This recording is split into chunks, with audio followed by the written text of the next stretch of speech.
Hi, everyone. Welcome back to my office. This is Pastor Scott Nelson from First Baptist in Two Harbors, and we are continuing on in our study, my pastor's ponderings on the book of James. And I'm in chapter 5, and we're going to be reading verses 7 through 11 today, and that's what we'll be looking at today, talking about patience. So let's begin by reading that passage. Be patient then, brothers, until the Lord's coming. See how the farmer waits for the land to yield its valuable crop, and how patient he is for the autumn and spring rains. You too, be patient and stand firm, because the Lord's coming is near. Don't grumble against each brother, or you too will be judged. The judge is waiting at the door. Brothers, as an example of patience in the face of suffering, take the prophets who spoke in the name of the Lord. As you know, we consider blessed those who have persevered. You have heard of Job's perseverance and have seen what the Lord finally brought about. The Lord is full of compassion and mercy. So this exhortation to patience is based upon 3 different illustrations. And so we're going to look at those as we come to them throughout this passage. He begins, though, the exhortation is addressed to the brothers.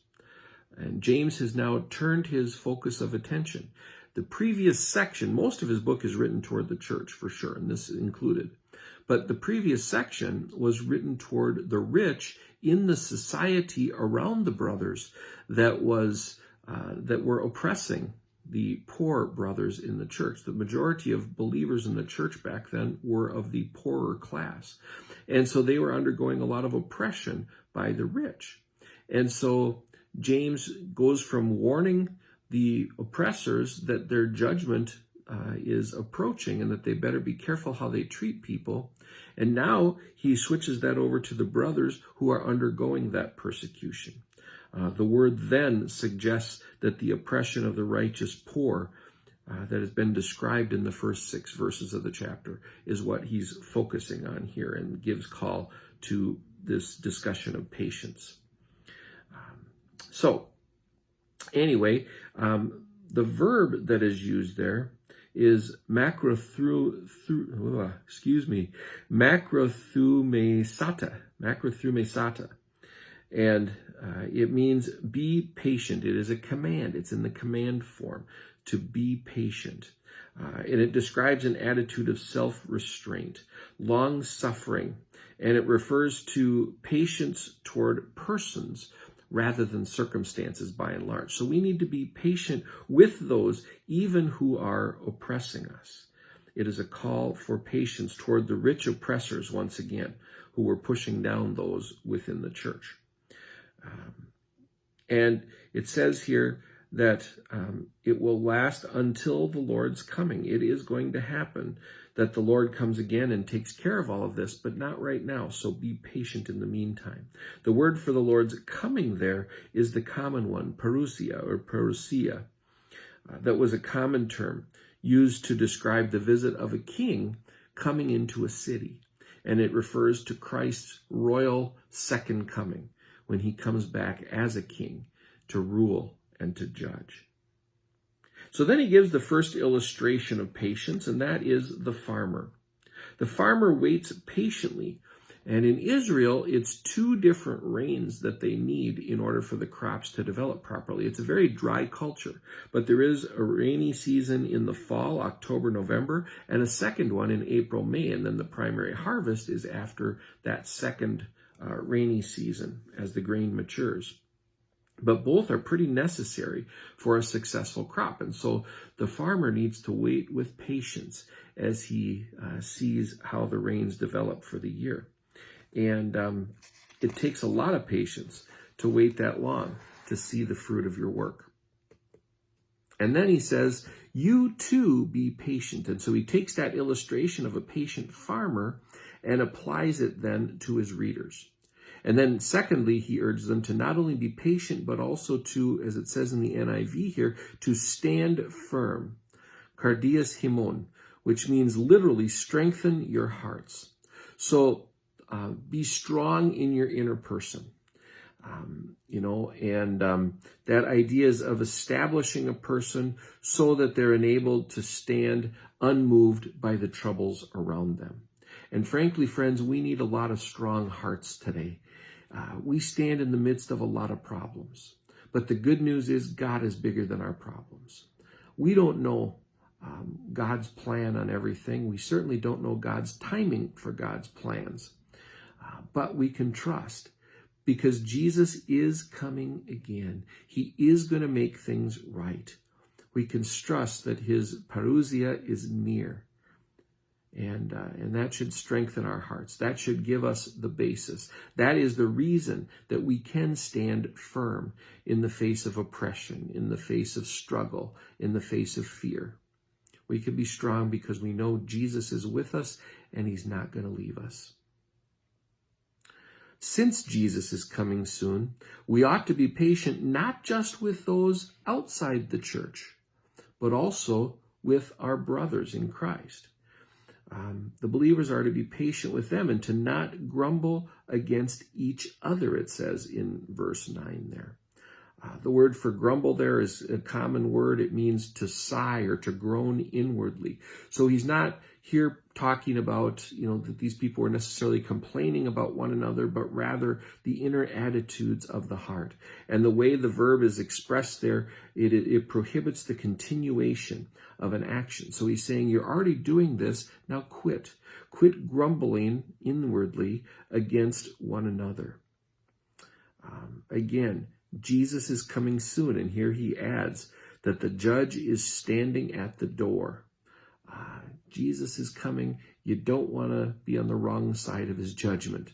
Quit grumbling against one another. So he calls for patience based on the farmer illustration. The second illustration that's mentioned very briefly is that of the prophets who spoke in the name of the Lord, as James says there. In their position as representatives of the Lord, oftentimes they faced persecution.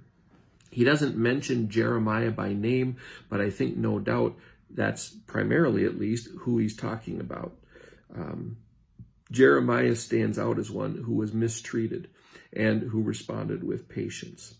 He was put in the stocks. He was thrown in prison. He was even lowered down into a big hole in the ground, a miry dungeon. But he persisted in his ministry. And there may have been some bitterness and some anger on his part and some frustration. But he persevered through it all. And that's a good model for us as believers who undergo mistreatment and are frustrated with how their lives are going. The third illustration that is given is that of Job. Job persevered, it says, and is considered blessed, and we will be as well. James talks about Job here because Job is the model of patience. He underwent so much. He lost everything except for his wife. At the end, she was the only one who saw both before and after Job's struggles in life. He lost everything that he had. And he also lost all of his children, all of his possessions. He was devastated. And then he lost his health as well.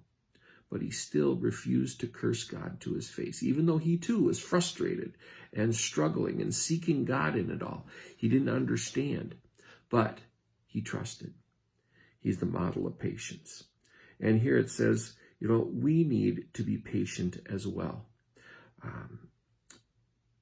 His experience, Job's experience, was proof that, as James ends with here, that the Lord is full of compassion and mercy.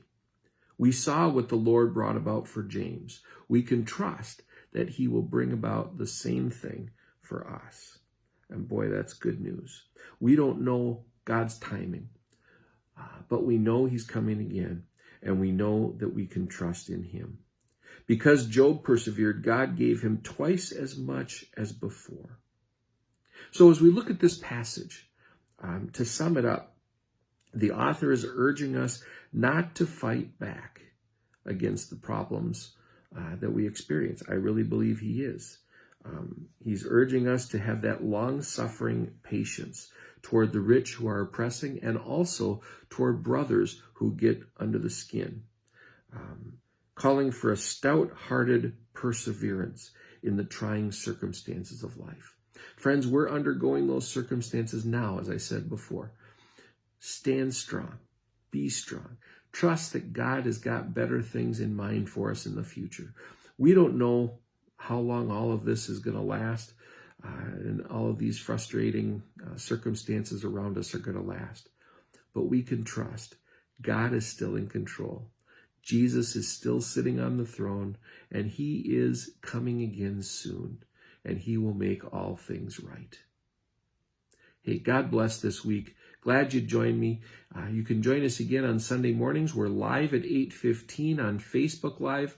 Otherwise, you can watch us on both Facebook and YouTube throughout the week following, and watch our whole worship services there.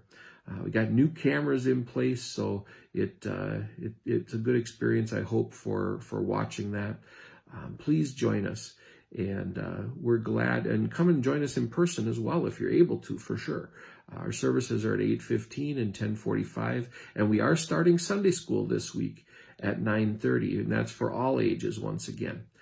We do not have a nursery starting up quite yet. We're still looking for some volunteers, but that'll be starting up again soon. So come and join us, or at least join us online, hopefully live at 8:15. God bless.